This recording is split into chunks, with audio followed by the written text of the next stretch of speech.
నమస్తే, నేను మీ సిద్దిరెడ్డి శ్రీనివాస్ రెడ్డి. ఈరోజు మనతో మెదక్ పార్లమెంట్ సభ్యులు రఘునందన్ రావు గారు ఉన్నారు.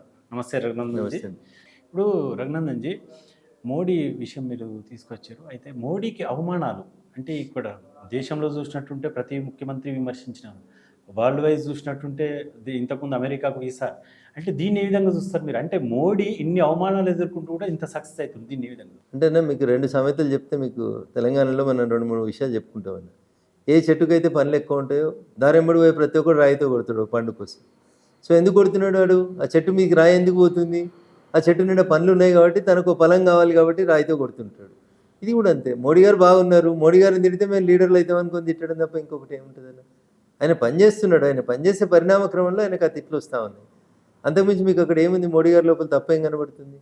వ్యక్తిగత స్వార్థం ఏం కనబడుతుంది? ఏం లేని చోట మాటలు పడ్డం తప్పితే ఇంకొకటి ఏముంది అక్కడ?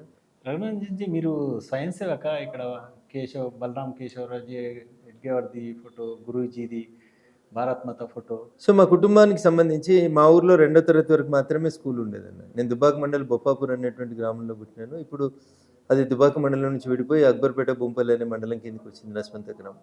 2nd క్లాస్ వరకే స్కూల్ ఉంటుండే అక్కడ. నేను పెరిగింది ఎక్కువ శాతం మా మేనమామల ఇంట్లో పెరిగినాను. మా మేనమామలు అంతా స్వయం సేవకులు.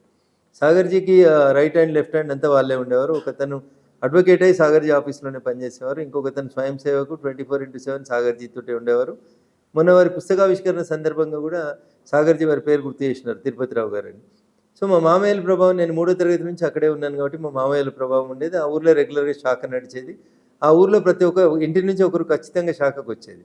కాబట్టి బంధనకల్లో కేటీఆర్ గారు పోటీ చేసిన మొదటి 2 టర్ములు కూడా బంధనకల్ బీజేపీకే లీడ్ ఇచ్చింది.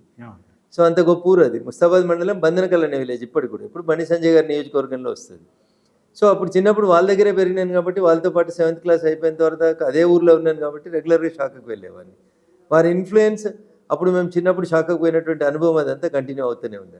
Save a life. Download uBlood app. uBlood for the new blood.